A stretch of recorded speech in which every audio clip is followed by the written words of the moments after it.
Hello to Mindfulness Collective. This right here, right now, is the joy of being a live stream coming to you live from Brooklyn, New York. And if you're joining us anywhere other than twitch.tv/deepmindfulness, well, come on over. It'd be lovely to see you here. Folks, as always, it is a delight to have you in the house. Welcome, welcome, welcome. Okay, let's see here. We have all sorts of fun folks joining us here. We have Broxium. Hello. Nice to have you. I'm already ready for some mindfulness tips. Word up. Well, listen, I'll tell you this right now. We like to customize our mindfulness tips. So, Broxium, if you have any questions, challenges, difficulties that are coming up in your practice, if you are investigating anything in particular, listen, we've done entire live streams because the first person who came on mentioned one thing, and we did the entire stream to answer that question. So, how's your practice going? And also, as folks are beginning to bubble and trickle in, where are folks joining us from? Where on earth do we find you? Let's see here. Yeah, what's going on, folks? What is the haps? And why did my light suddenly change to something that I didn't want it to be? There we go. Folks, very excited to be here. Today's a very special day. The reason today's a very special day is because it's today, suckers. What? Okay, Rebecca from Sunnybrook Farms in Michigan. Lovely. You know, I don't know Michigan. I've never actually been there. I was going to say which part of Michigan, and then I thought that would be ridiculous because I don't know which part. I know we're talking about the mitten, right? Is that right? There's a mitten, and you're in the mitten somewhere? Or maybe Michigan is just part of the mitten. Or maybe they said it's two hands? I can't remember. Ralph from Bed-Stuy, welcome. Nice to have you here. Oh, I missed. Okay, Jean from Brooklyn. We got a Brooklyn crew going. We got three strong so far from Brooklyn. Yorkshire, UK. What's up, folks? How's it going? So exciting. We have Broxium joining us. I think this is Broxium's first time here, so everyone make Broxium feel highly welcome. Up the north of the mitten, up north. I can't remember which hand it is, but it's one of these mittens, and so that's, so everyone knows, Rebecca from Sunnybrook Farms is upper mitten. That's where we're at. Oh yeah, it does look like a mitten with like a separate thumb now that I think, and the lake is in the little crook of the thumb. That's fun. I want my state to be a mitten, god damn it. My state's like a bro fist pointed down, punching New Jersey. So folks, today's a very exciting day because today is it's the one we're in. Nate, morning, folks. Everyone's trickling in as we speak. If you haven't been here before, you may know that there is a delightful drilling process happening here. And yeah, you know, gotta love hammer drilling occurring while you're trying to meditate. It's always helpful. But I noticed this morning. I was meditating and I was listening, and the hammer drill came on. And it's funny how I think this is a common thing. Setting up the recorder. A common thing that happens with practice is that these kind of distractions, quote unquote, they just turn into just sort of more fodder. They're just sort of pushing and pulling and sort of creating reactions, and we're watching those reactions. So they don't become much of a problem. So if anyone has any problem with the specific beep boop up with the specific drilling or any other challenge, let me know now, and I can give you a couple tips and tricks on how to deal. Okay. Lou says, I got an app that works with my graphics card to do live noise cancellation. Wow, that is something else. Live noise cancellation, it's interesting. But sometimes it makes me sound like a robot. Well, listen, have you seen Westworld? Have you ever considered maybe that's not the app doing that? Plus the distractions are useful. It's true. Yeah, noise cancellation is very weird and interesting. I wonder if we could do that, if I could do that live, because they have things you put on your wall and they cancel certain noises, or noises in general. I wonder if it would do that, how that would work, or if it would just if it wouldn't be good for the recording. So folks, we're going to either do a complete freestyle meditation where I just make it up as I go, or if you have any questions or if you want to tell me what's happening in your practice, I can plug those into the meditation as we go along. We're going to be doing a 25-minute practice. So I'm going to encourage folks to remain still for the duration of that practice, and then we are going to jump into your reports and questions. And yeah, it's going to be a good time. It's going to be a funky good time. I saw a comedy special recently I really liked. It wasn't my all-time favorite in any way. It was pretty spotty, not terribly surprising, but Eric Andre, who's a favorite comedian of mine, did a thing on Netflix, and his section on the show Cops is very good. It's very good. It's very timely. Maybe I'll even play it just for fun. We'll play it on the stream after the meditation. Okay, folks, so finding that nice, comfortable seated position. Arranging the body well so you can be still for the duration of the sit. I made the brilliant mistake of wearing my tight jeans, which is always a formula for guaranteed dead leg by the end of the practice, but that's fine. So folks, finding that nice comfortable position that you can maintain for the duration of the sit.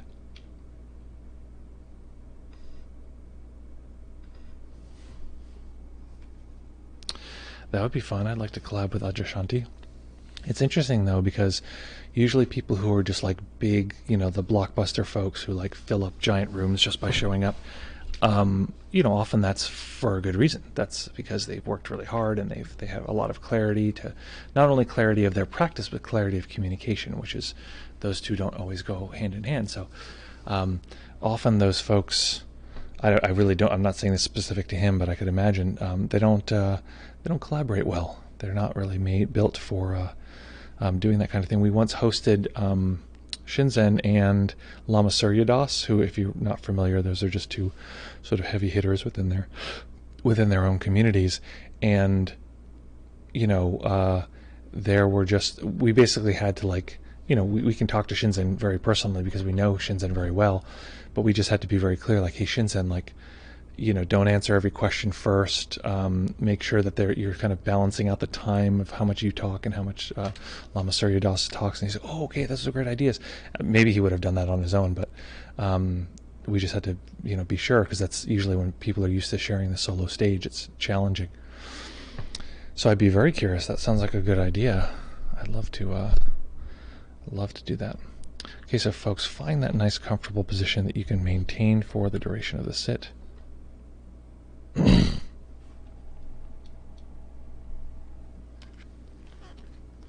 Getting all my wires in place, and we'll begin.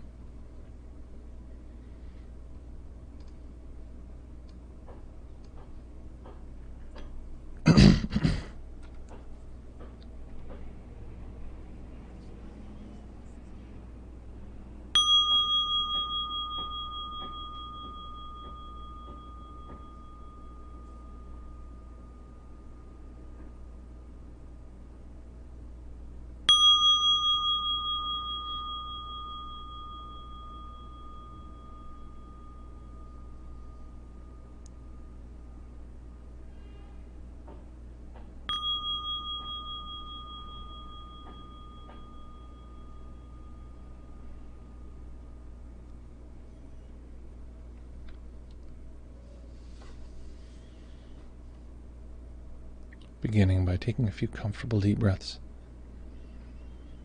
Just feeling the body rise and fall.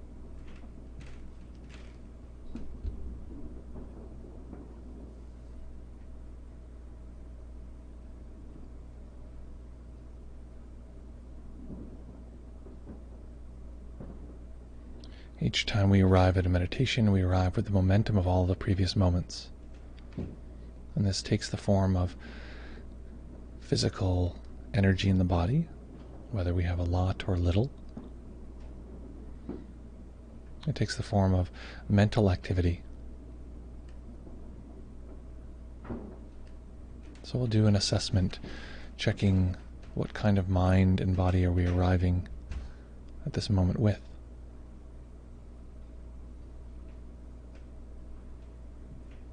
And to start that assessment, we're going to just physically relax the body in every direction. So we've perhaps meditated before. In that case, just setting the body up so we can maintain the posture and maintain awareness. Relaxing everywhere that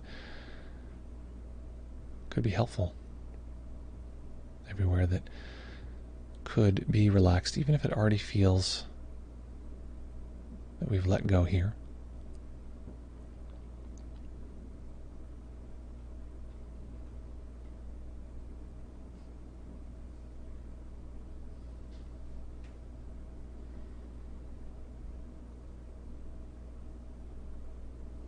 And assessing how much energy is there in the body now.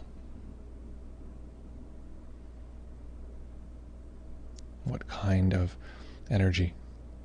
And we don't mean this in a mystical, schmystical way. Just physically. Is the body energized? Full of impulses to move, jitter?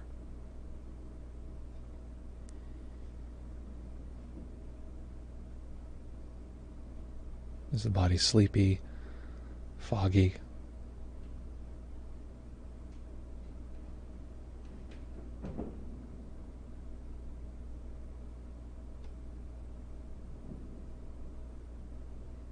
And how about the mind? We can assess the kind of mind we're arriving with by simply observing our senses. So observing the experience of the body and noticing what the mind does. Does it hold it easily?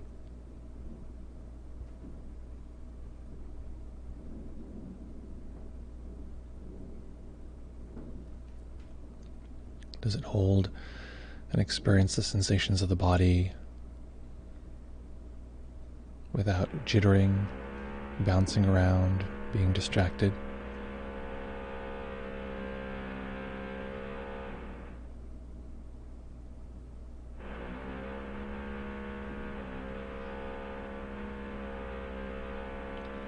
Does it experience these sensations as just foggy, a big mush?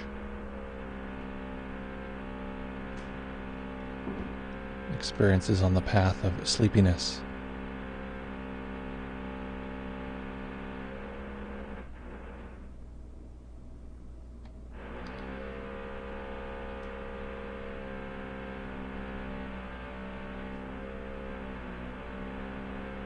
Noticing if there's some part of us that wants the mind to be different, to be better.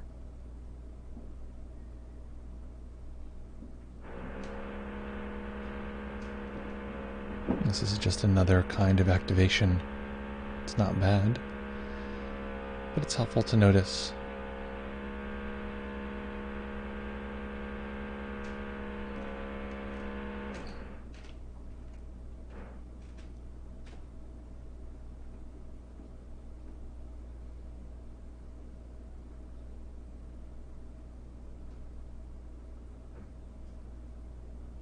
Let's tune into the sensations of the body.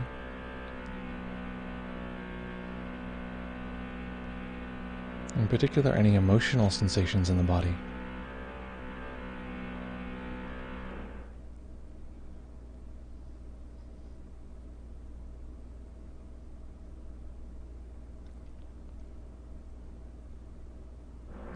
If we have contact with emotional sensations, seeing if we can gather them all together, not any one in particular, but our overall emotional experience.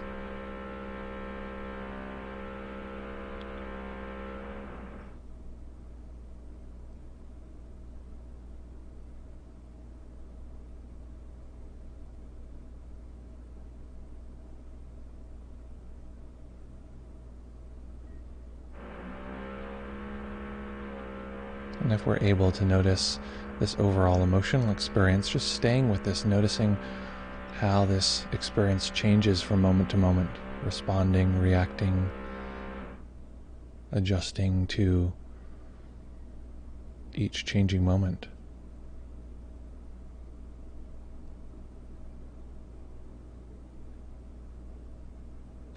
So watching the overall fluctuating movement of the emotional body.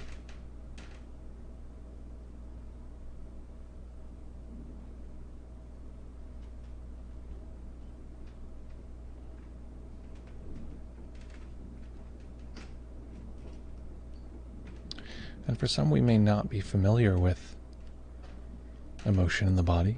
If we are, and we understand the instruction so far, just staying with that for now. If we're less familiar with emotion, I'll guide through this.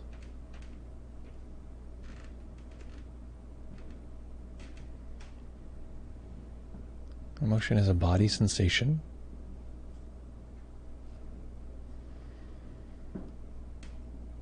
It's the experience which colors all of our various moments. We like some more than others. Sometimes we judge or get excited by things.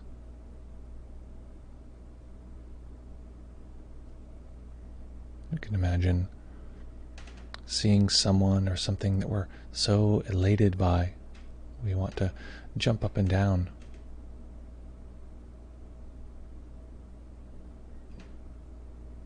And if we attend closely, we can notice this bubbly, effervescent experience of emotion.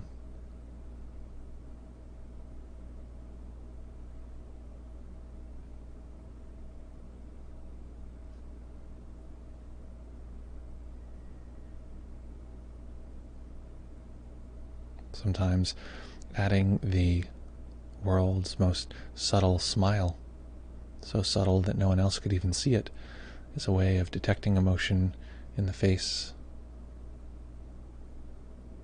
detecting and triggering.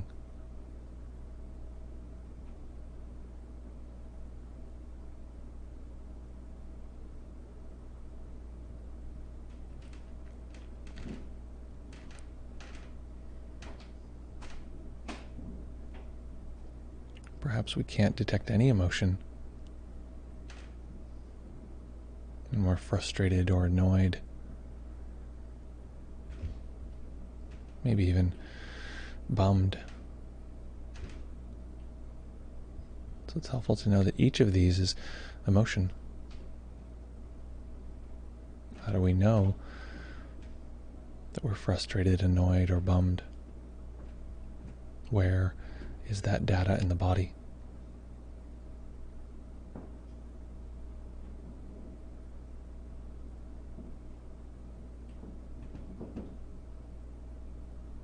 And if we don't detect any emotion, recognizing that this is the emotion of peace. It's not a problem.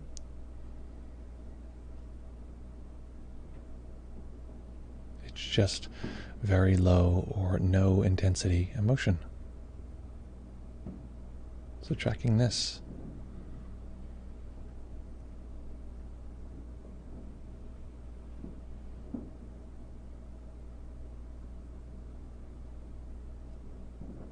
So as we track the overall emotional experience of the body, whether it's neutral or quite active, whether we're in contact with light, effervescent, present moment emotion or old emotion, somatically held, contractive in its nature, often experienced as a kind of tightening in the throat, chest,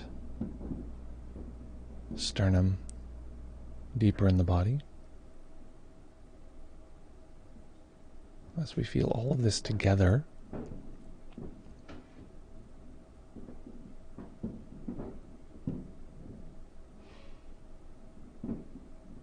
I want us to assume that there's a specific need that wants to be met. It's a wordless need.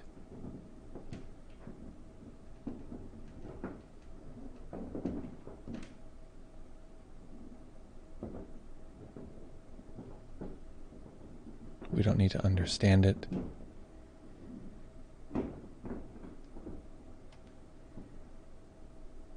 We don't even need to decode it or to translate it.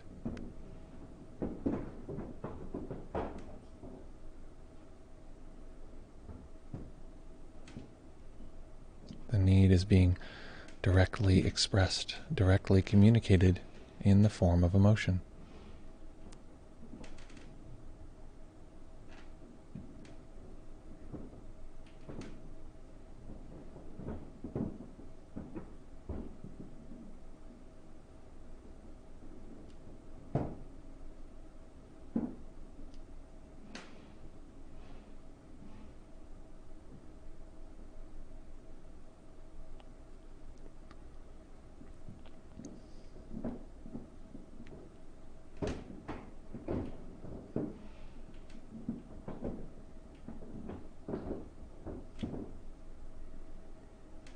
It's like a tree growing.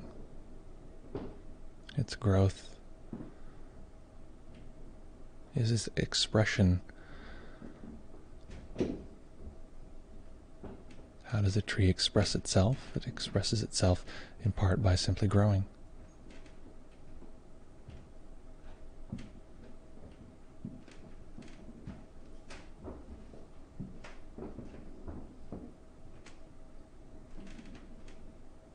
In this way, allowing emotion to enact its nature.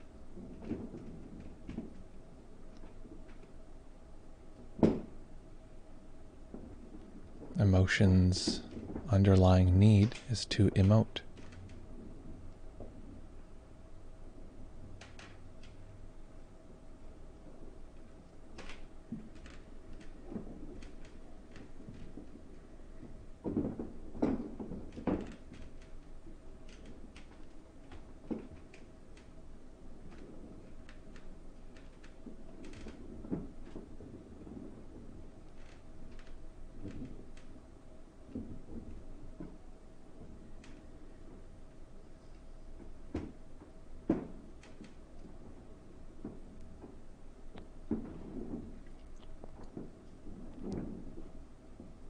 And just like a tree, when it reaches a barrier,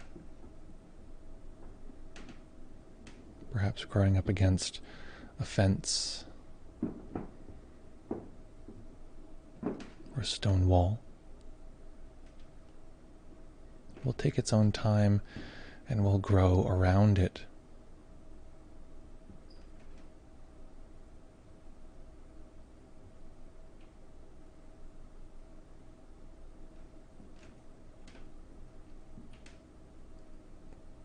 So in this case, we're simply allowing ourselves to succumb to be absorbed into the experience of emotion.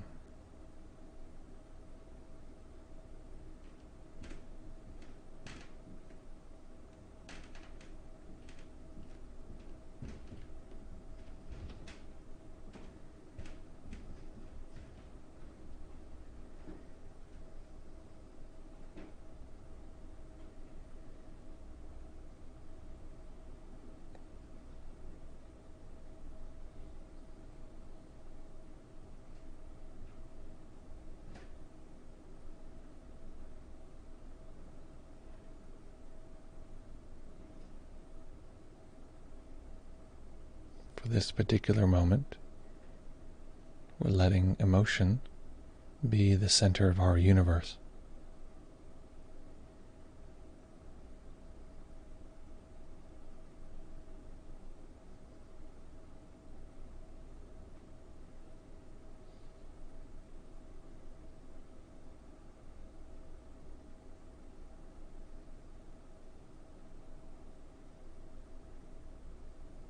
Emotion constantly rippling, moving, changing in response to our environment.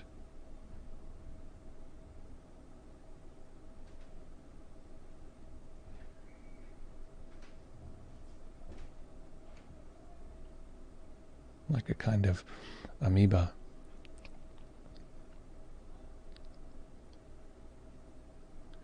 touching and being shaped by everything it comes in contact with. And from its perspective, it comes in contact with everything.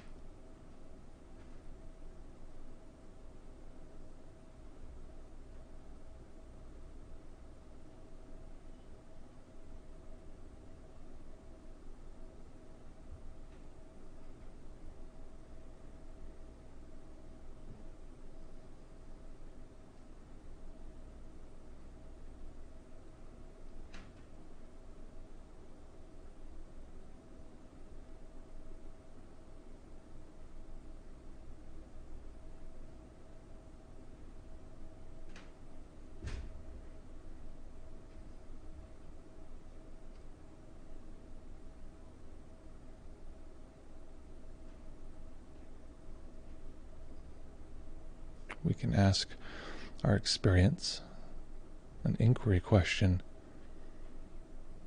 being sure we don't let the mind answer. The mind will come up with a very limited, simple answer.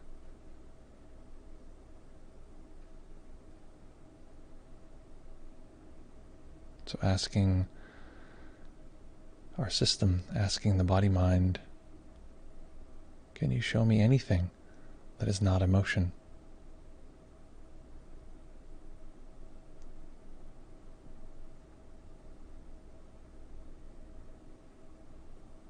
That is somehow free from, separate from this haze.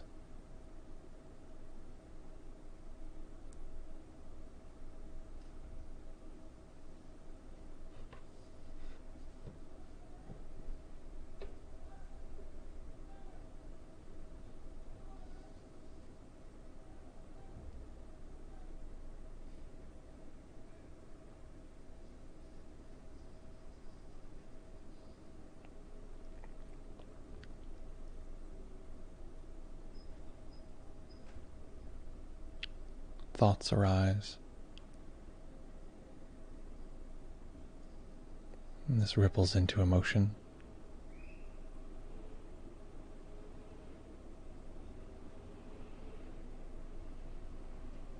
Mental images have shapes and forms.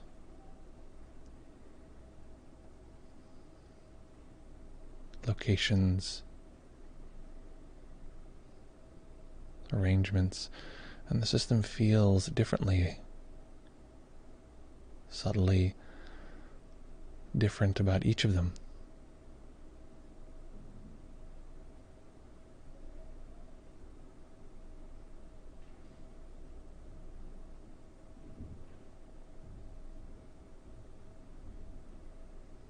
The mind chatters, speaks at times, plays music.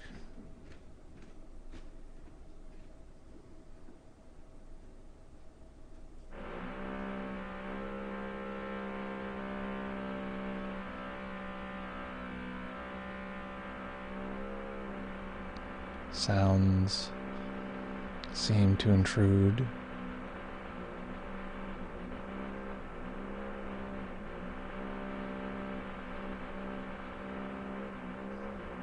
Body sensations are pleasant or unpleasant.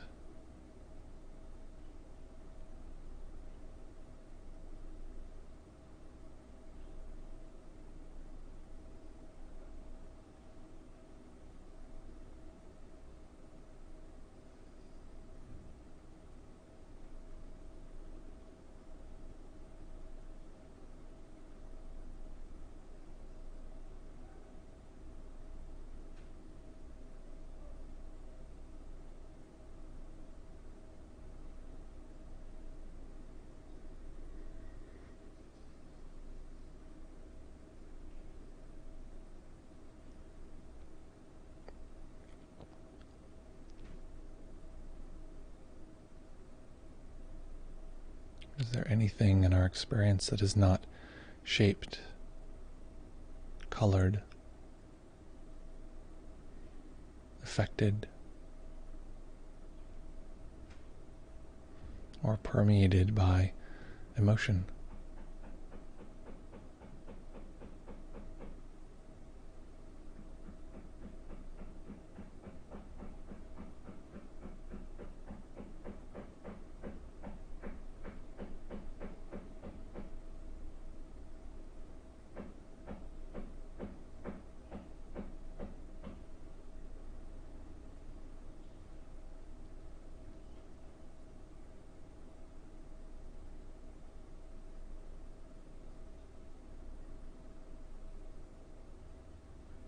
So for now, letting go of this search, this comparison,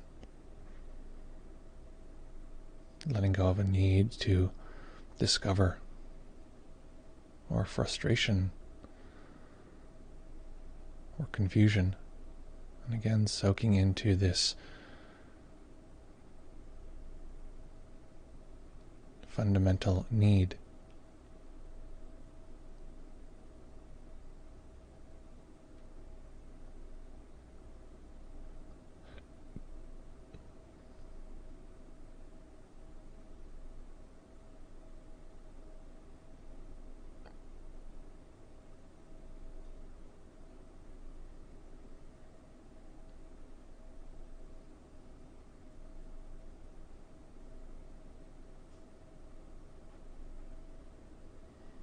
As though emotion were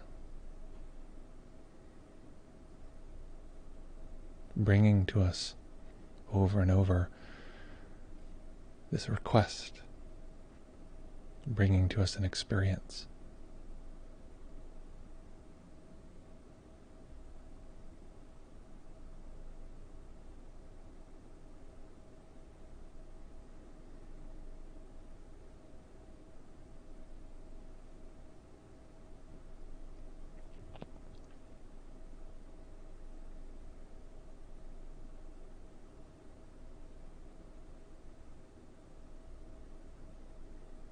And the request is simply that we experience it.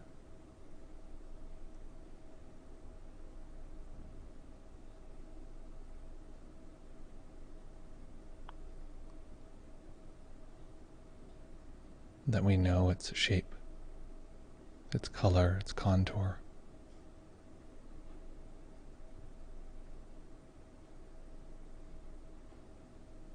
Not with the mind, not with concepts, but with the direct, continuous, amorphous dance of the body.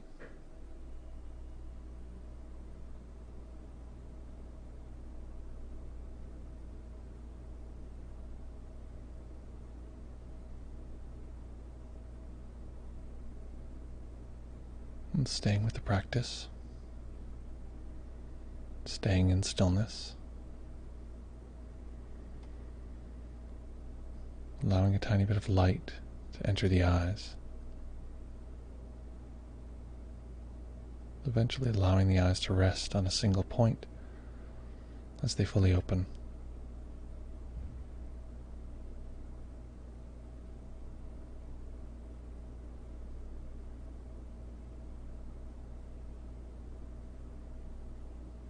Noticing that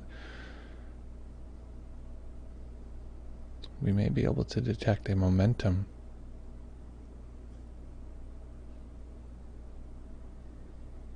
this ongoing request of emotion.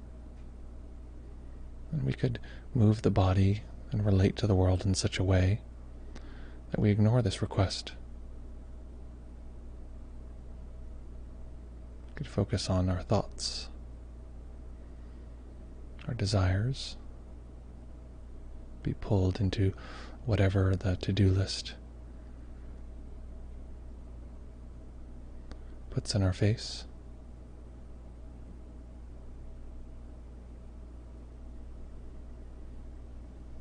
Or we could tend to allow ourselves to be defined by this strange, complex world of emotion in the body.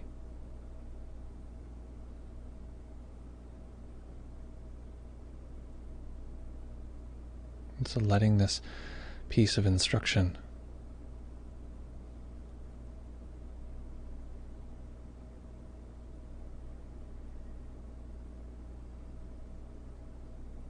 however it's arriving for us right now, letting this be the great teacher that shows us how we might bring this practice into every aspect of our life.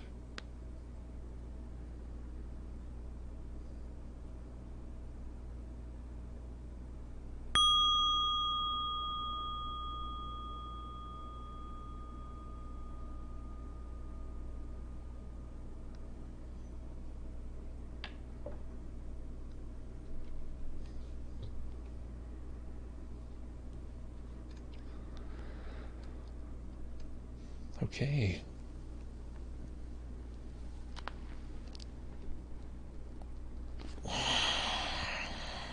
So making any adjustments you need to allow the body to be comfortable.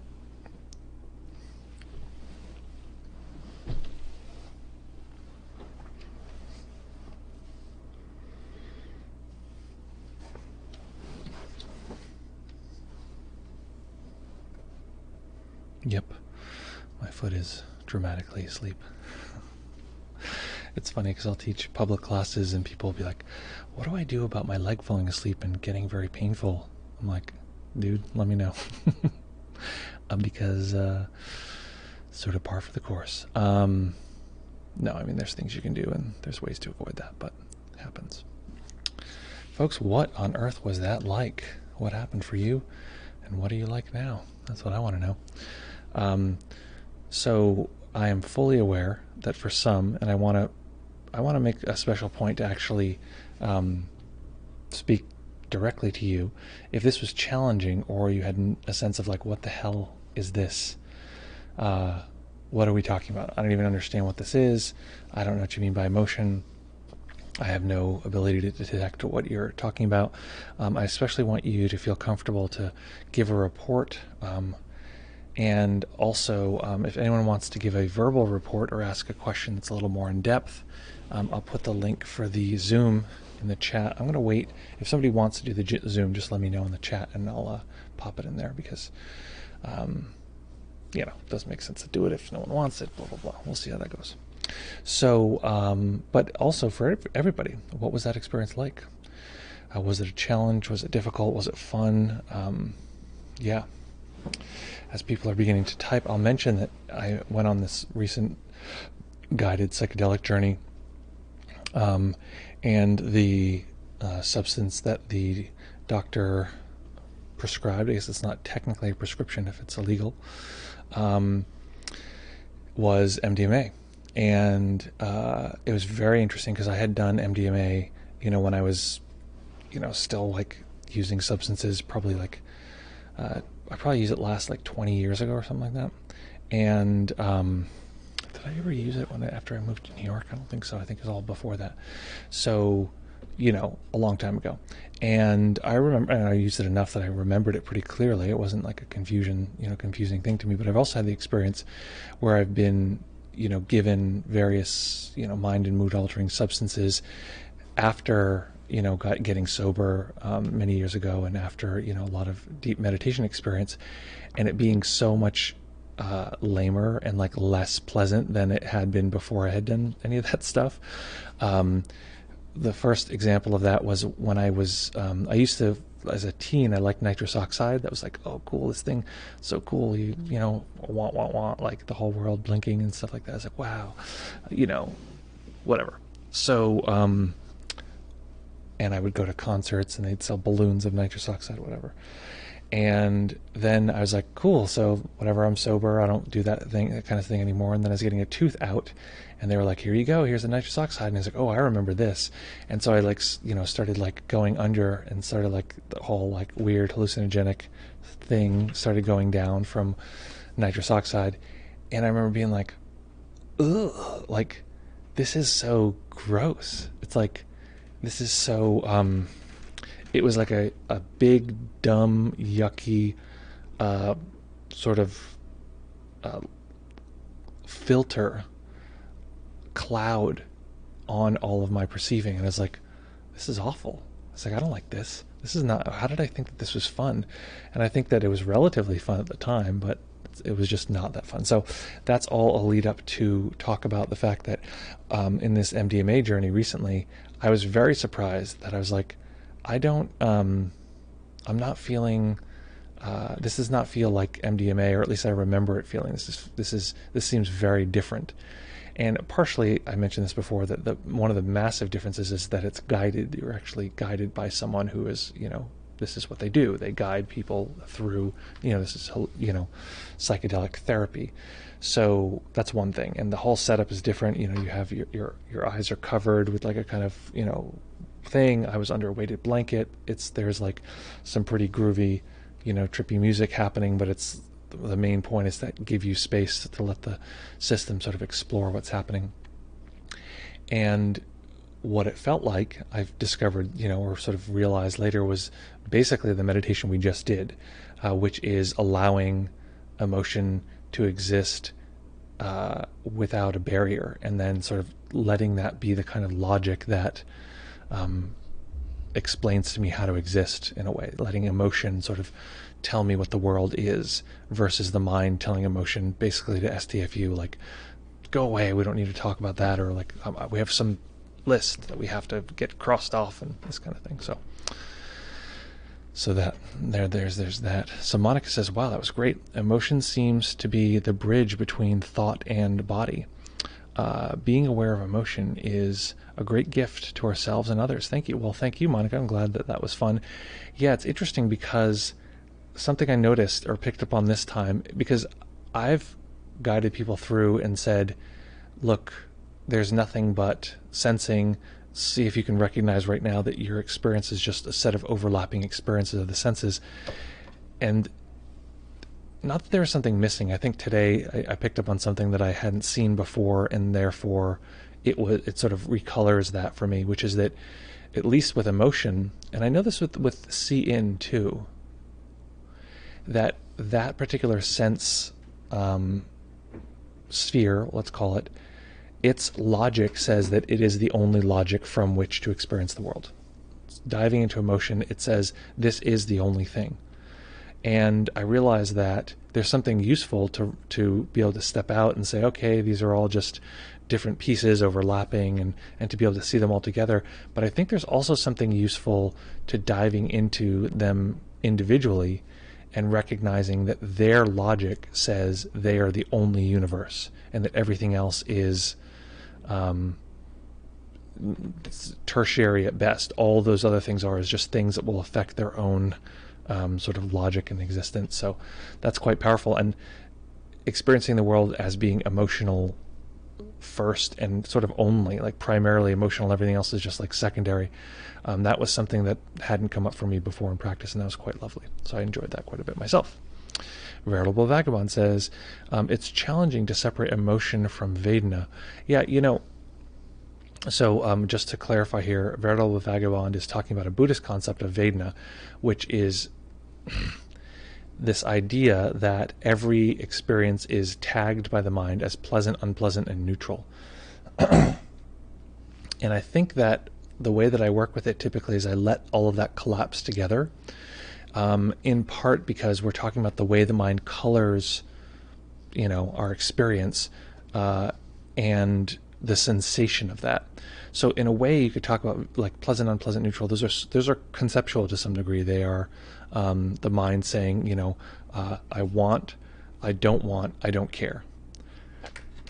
And what we're talking about now in terms of emotion is just the pressures within the body which are coloring our experience, which are, for lack of a better word, and I usually cringe when I use this word, energy. It's energy, right? It's a sensation in the body that seems to be moving, and sort of, just like temperature is a kind of experience of energy. And it seems to be coloring our experience of the world.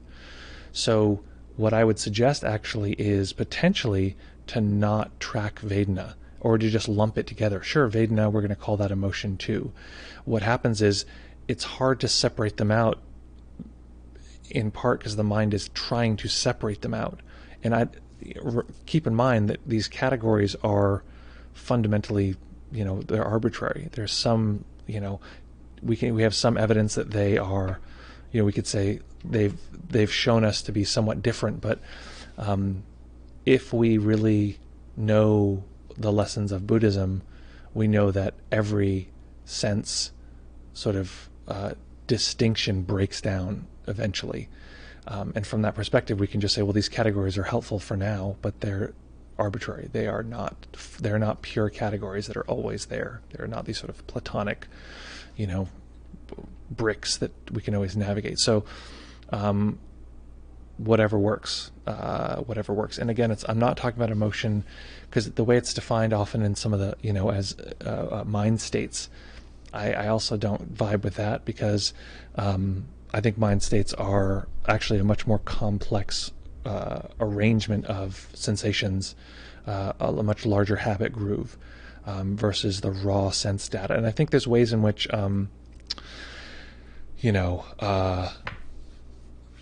vedana was a term for pleasant, unpleasant, and neutral emotion. So, I don't know, that's something to consider. We could talk more about that. Lewis says, it was really nice. Well, that's really nice to hear. Just allowing the body to present itself emotionally and be felt. Eventually, very soothing. But the mind did keep trying to take over with ridiculous reactions to whatever emotions there were. Yeah, and so all that means is the mind is functioning it's asserting itself as primary, which is what the mind does, which is what most of these sense experiences do.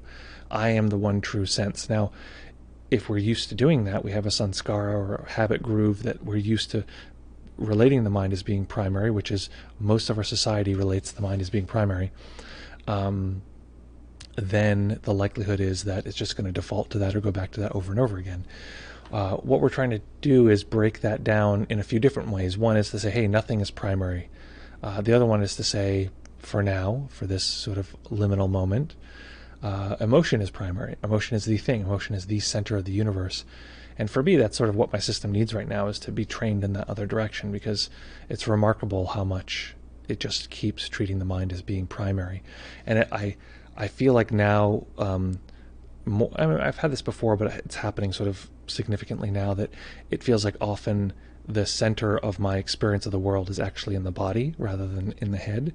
And not that you should try to push the center of your your awareness to do that. That's good, but that seems to be what's happening now as I'm getting more in touch with emotion and that the body's experience in that way. So hopefully that's of interest. Carl Q says, I can easily detect somatic emotion in my chest, throat, but subtler emotion is harder to detect. This is not uncommon. And P.S., again, I haven't heard from anyone who's saying I couldn't detect emotion, which those folks, you're probably very frustrated and annoyed that we're doing this whole conversation without, assuming that people can feel emotion.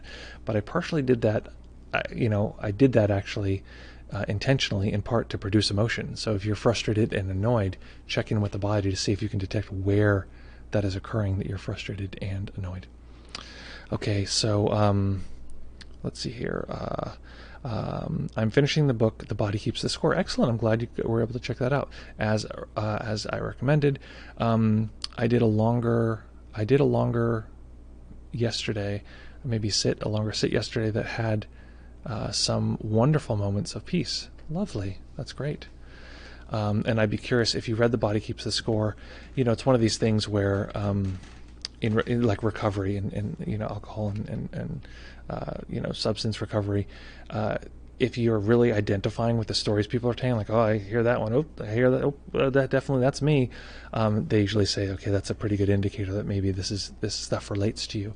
I find the same thing when folks read The Body Keeps the Score. Some people read it and they're like, oh, that's interesting, oh, okay, that could happen to someone, and other people are like, okay, that sounds very familiar. So I'd be curious. We don't have to, have to say it here, but I'd be curious for you if that's your experience.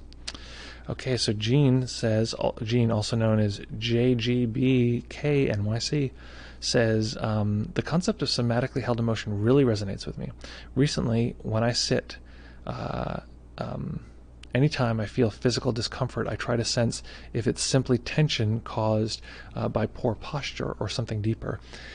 Yeah, and what you'll find over time is that the somatically held emotion is very stable.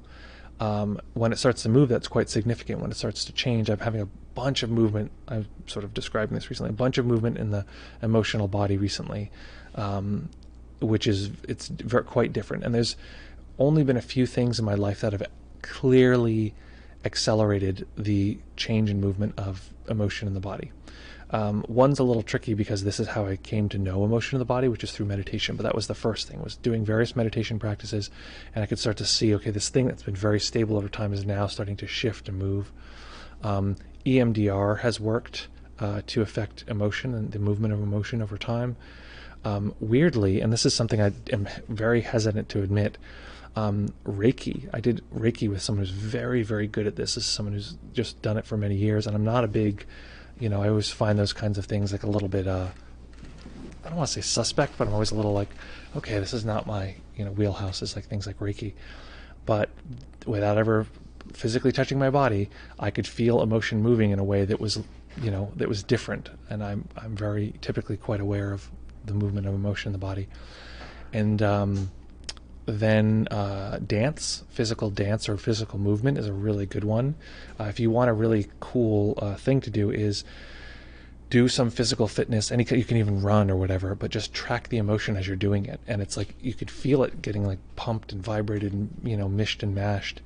And it can be a little intense, but it can often feel very relieving because in a way it's like that old emotion wants to be felt and it needs to be massaged out of its sort of position. One thing to be careful though is that old emotion, most experiences you can deconstruct through observing. You almost like dive in and they just break apart over time. Old emotion is very tricky, and it can actually do the opposite, where it can almost feel and be re-traumatizing. We just focus and focus, and it gets tighter and tighter and tighter and more painful. And I had one, this is actually, it was sort of a student. This is someone I was mentoring, and I suggested they observe their emotion, and they looked and it was harder and harder, it was more and more painful, and they're just freaking out, and they're just like, I'm never meditating again. So know that sometimes going directly in is not the approach. Sometimes we want to go out to the edge and notice the neutrality outside of it. That can feel very relieving. Sometimes the key is to work with the multiple self model or internal family systems. Sometimes focusing directly on can be uncomfortable. So just to be careful of that, to not necessarily go directly into that. Rebecca from Sunnybrook Farms says, perfect for today. Felt the parallels between societal unrest and oppression and my history. That's awesome. Cried in grief, and that's okay. Calm now, equanimity, high. And that's great, and I appreciate you bringing in sort of what's happening in society, because we can easily focus so much on like, I'm going to advance the self so much that I can, ignore what's happening around me. Or there can just be the sense that that's what we're doing because that's the sort of most obvious use of these skills is personal. But it's with these skills that we have the capacity to affect the world.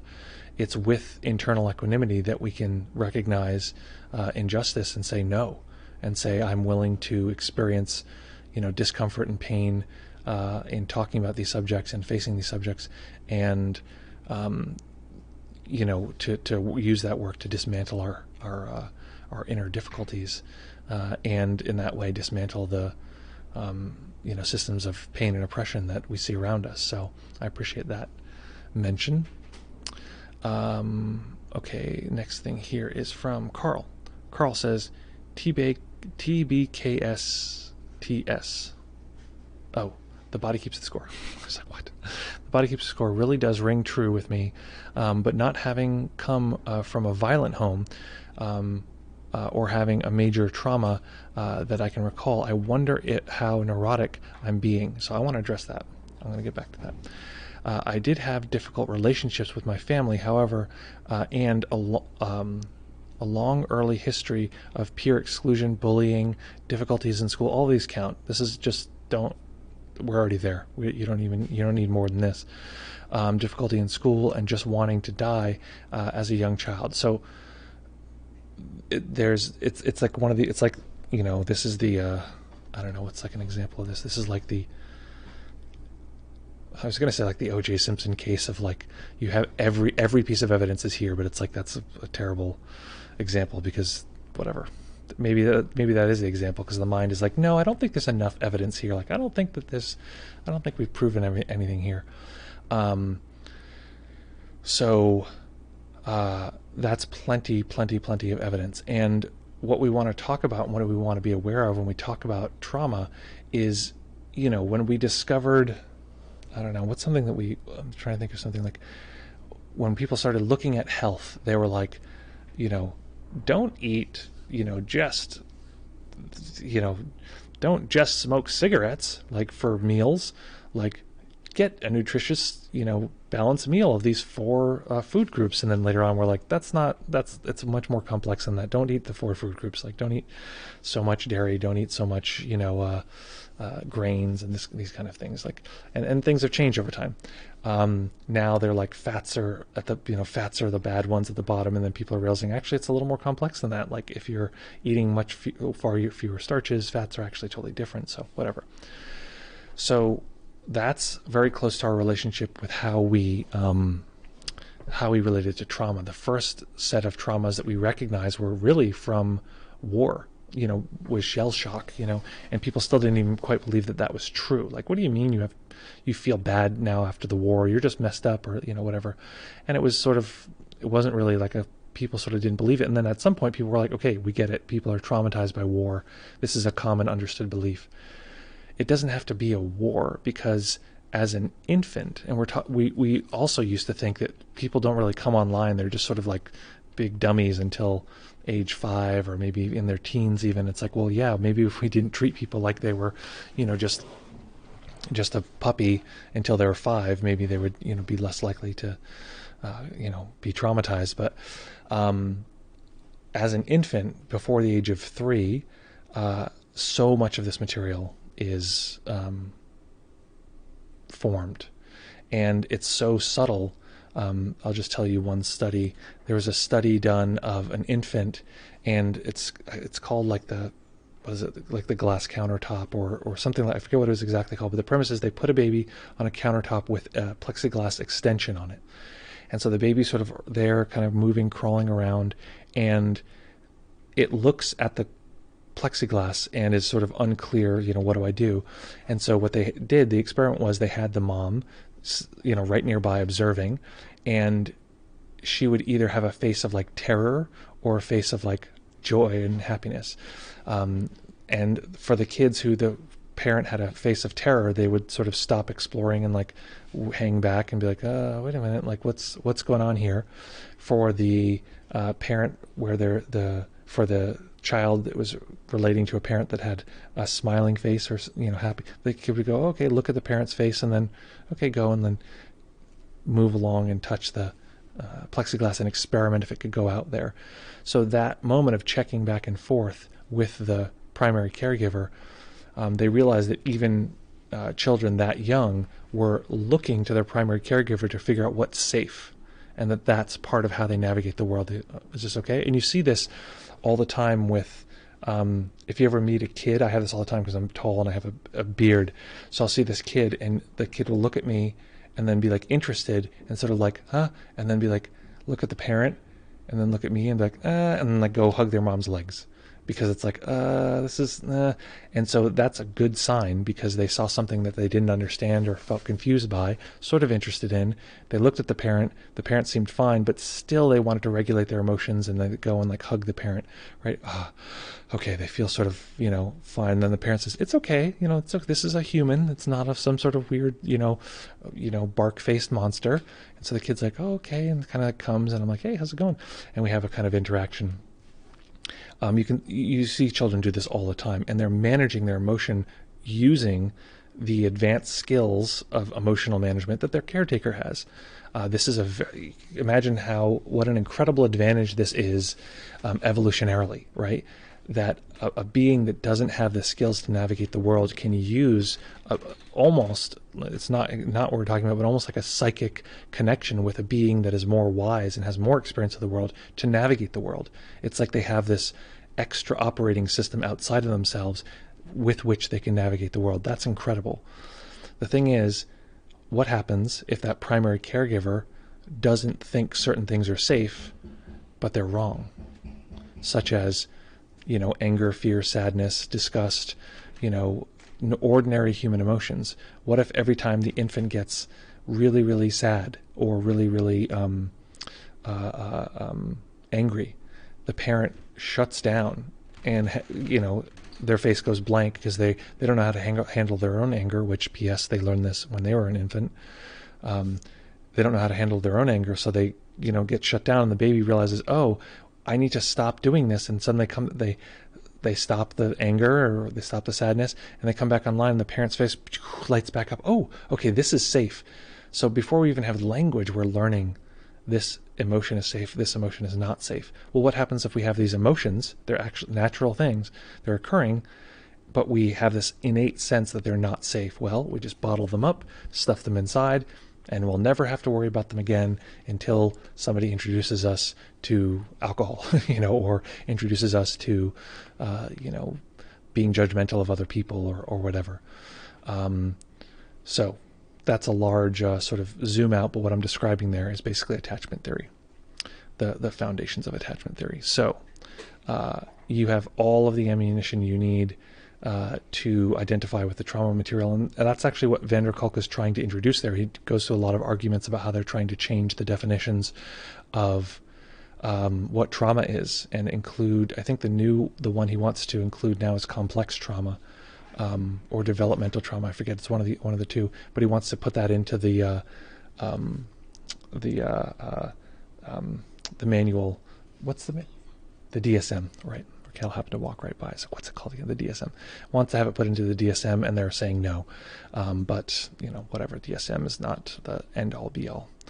But what he's talking about is that kind of developmental trauma, that type of trauma from childhood, that there's no situation that occurred. Everything went beautifully fine, right? But the caretaker didn't have the capacity to care for the infant in those moments when it had those emotions so many times in a row that the infant recognizes this is not a safe experience and I need to shut this down.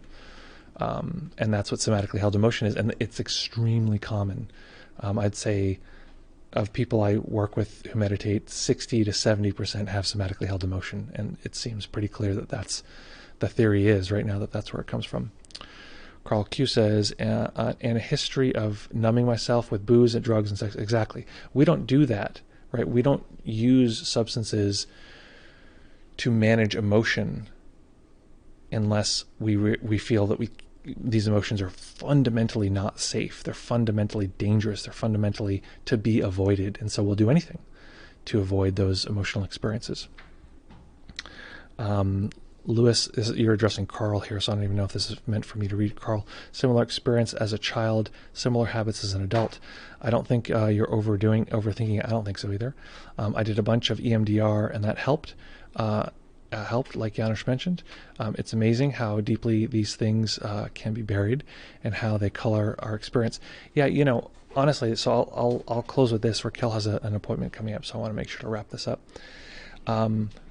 That this is like the work. This is it. And people have all these cool, I'm going to, awakening, and that's cool. And I think that stuff is available and possible. But if we don't zoom out enough to recognize that, awakening is an excellent lever. It's an excellent piece of leverage to live a more fulfilling life.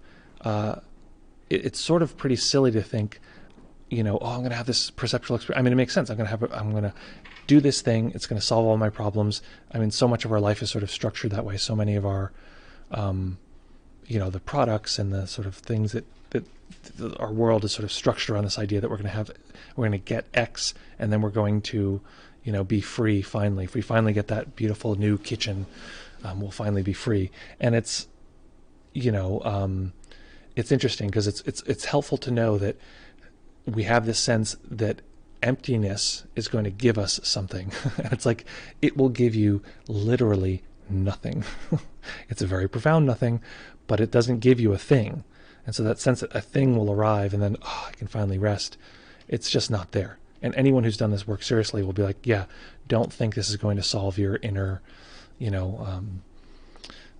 problems. It will give you leverage, which is great. And that's really what, ideally that's what medication is. That's what therapy is. That's what, meditation is. That's what all these things are, is leverage to have ideally a more fulfilling life. So just know that that's the process. That's the path. And the reason I ask the question all the time, what kind of awakening, what kind of life do you want after awakening, is because of this exact thing, that if we don't plan for this, if we don't, observe this, if we don't use our skills in this way, we could just get very good at making the mind do fun tricks, which is fun. And then, we're in horrific pain in this way. And we see this with teachers who, they're incredible at teaching, they're great at communicating, great inside skills, and their ethics are, maybe not so good, or clearly not so good, that kind of thing. We need some of that spiritual capital up in here. I need to solve them problems. Yeah, and so what I'll say is that awakening is a valuable pursuit. It's not something, I don't mean to devalue it. And I think we as a community need to redefine what we're talking about when we talk about awakening. Redefine what we mean in terms of, our drives for doing this. This is the reason why I emphasize the values exercise, which I've mentioned many times. And I'll put as a link in the chat here, Deep Mindfulness.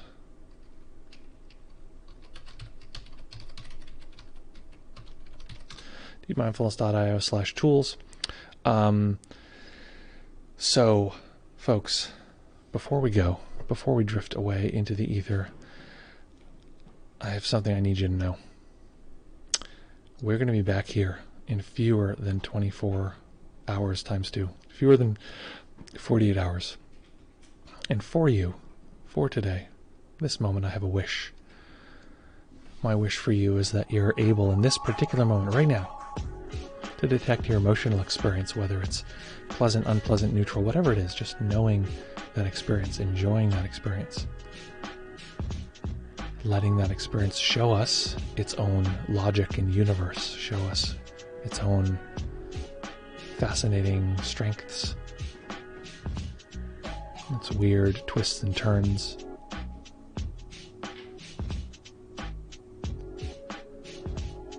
Falling in love with this clear communication.